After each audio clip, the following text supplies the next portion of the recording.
Hi, I'm Hazel. It is almost Saturday, so it's time for a new vlog. This week, the Legion Demon Invasion event started, so the next part of the pre-patch, we're officially in, like, launch event territory. And that brought with it a couple of things. The biggest one was, you know, the big demons, like, raining out of the sky. So those are crashing down into, like, Hillsbrad and Dunmorrow. Six different zones are getting these invasions, and there's, like, 2 up at any given time. Theoretically, and by theoretically I mean I'm pretty sure I read somewhere that those are going to increase in frequency as we grow closer to Legion, which is going to be kind of cool.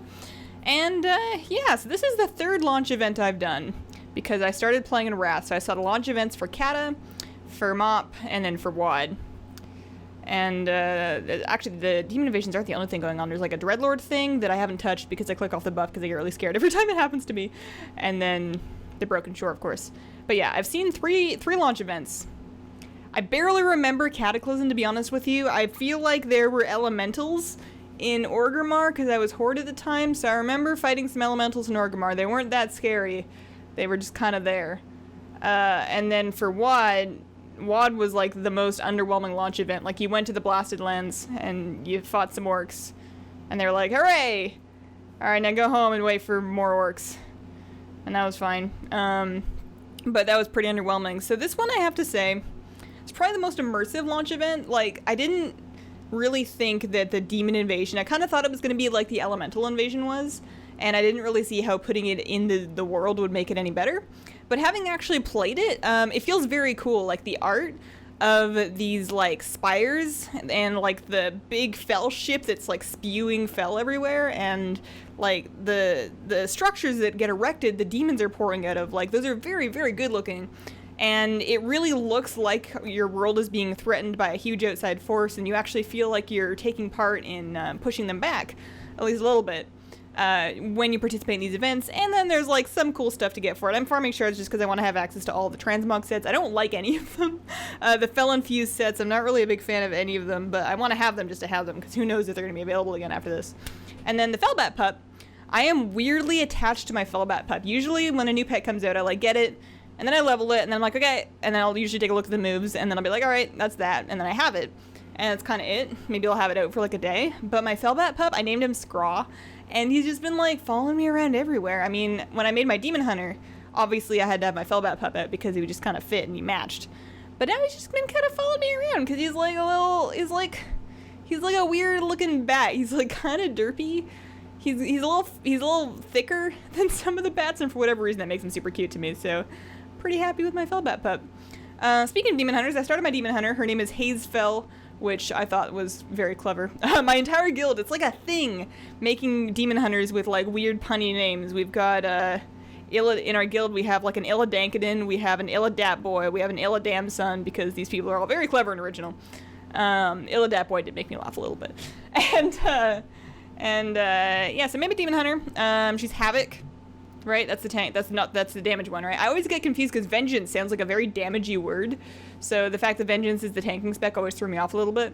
But yeah, I have a Havoc Demon Hunter. I got her through the zone. I got her pretty much done. And that's probably all I'm going to play for. I mean, I bet I'll level it in Legion eventually with everything else. You know, once I get to the stage of the expansion where I'm leveling my 10 plus other alts that I'm not going to play. But it's melee, so that's not really going to be my thing, but I definitely see why they would be attractive for people that are looking for a new class, people that are going to main a Demon Hunter. They seem to be having a blast because it seemed pretty fun. They have so much mobility, like we were doing Everbloom. We were doing Everbloom as a Mythic Dungeon as a guild, and we were trying to do one of the skips where you, like, jump up the awkwardly shaped hill. And, you know, some people always have trouble with it, so we're just kind of waiting for some people, and our Demon Hunter just rolls over and double jumps up and then laughs at us all, so that was funny. Yeah, so that's that. There's gonna be more coming out, I believe, Tuesday. I read somewhere on Twitter, one of the devs tweeted that they're going to be expanding the preliminary quest experience leading up to the event, so, like, every week there's gonna be new quests to do. I don't know any more about that than what I read on Twitter, so I don't really understand. I mean, I'm guessing there's just gonna be more quests, but I thought we finished everything, but I guess we didn't. So I'll be looking forward to seeing what else is new there. And then we're pretty much just ready. We're ready for Legion at this point. I feel like everybody's ready. Like, we've done what we need to do, and now we're just kind of sitting waiting. We're only, like, what, 3 weeks away? 2 weeks from now, I leave for Canada to go visit my sister for her wedding, so I'm really excited about that. And as soon as I get back from that, it's pretty much going to be Legion like on top of us, so it feels really soon. Pokemon Go, I'm up to level 25 now. I have this 95% perfect Executor that I've been training up. I've named him Egglord. He's pretty dope. I ran out of Execute candy because I just, like, the eggs have been hiding from me. It's like they know that I've been collecting them and, like, throwing them into the candy grinder to power up my Egglord, and now they're just avoiding me. It's very rude.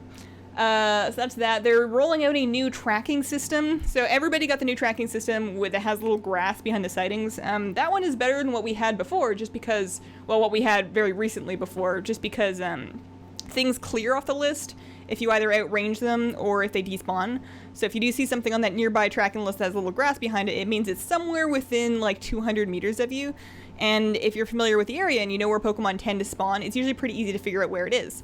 So that's been kind of nice for tracking down Pokemon. I saw a Wigglytuff last night or the night before on my on the tracker, and I was like, oh my god, I gotta go. So I like ran outside to get it, and then I got it because it works. So that's nice. And then the second part of that, which I believe they're just testing in San Francisco right now, but they're planning, hopefully, to roll it out to the rest of the world one day, is a sightings thing. Or maybe it's nearby. I get the two tags mixed up, but basically what it is it will show you a Pokemon, and then it'll show you a Pokestop, and it just means that Pokemon is spawned within range of this Pokestop, and then it'll show you where that Pokestop is in the map. So you know, hey, there's a Magikarp over at this fountain, and then you go to the fountain, there's Magikarp there, and you're like, whoa!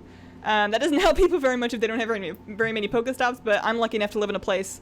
My local area is okay for Pokemon Go. It has a good amount of stops, not so many Pokemon spawns, but there's some places, like whenever we go to downtown Portland, that place is just swarming, so that'll be really good when they get that out, which is hopefully soon, but who knows.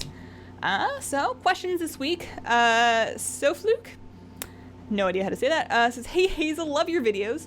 What are the plans for pet battle videos in Legion? Are you going to do some list with good pets to have before the release, and or if I should wait with spending battle stones and pet charms? Okay. So for pet charms, I already have a video out detailing what exactly you will be able to spend your pet charms on in Legion.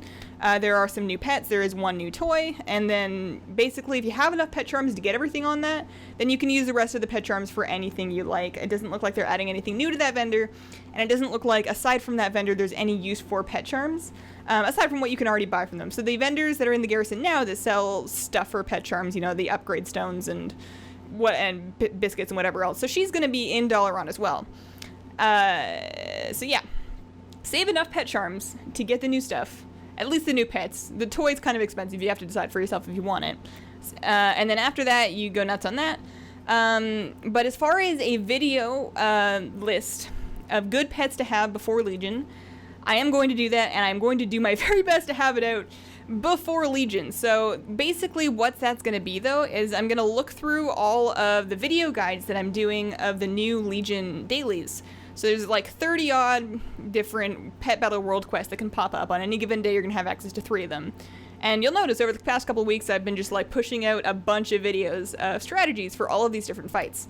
So when I'm making that list of pets to have, all I'm going to do for at least that part of it is I'm going to go through my strategies for the Legion pet battles, and then just like make a top 10 list of the top 10 most common or most necessary pets that can't be subbed out.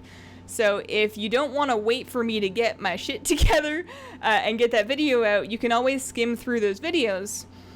There's a big playlist of them. They're called Broken Isles Pet Battle Guides. If you look in my playlist, you should be able to find it. You'll be able to get an idea of the kind of pets that are going to be on that list, or the things that I'm using most often. So stuff like Draenei Micro Defender is a good one to have. Obviously, you need your Mechanical Pendar and Dragonling. Unborn Valkyr, really good. And then just like really good generic stuff like a good frog. You want to have like a good bird, Terraclaw Hatchling, Icky, that kind of thing.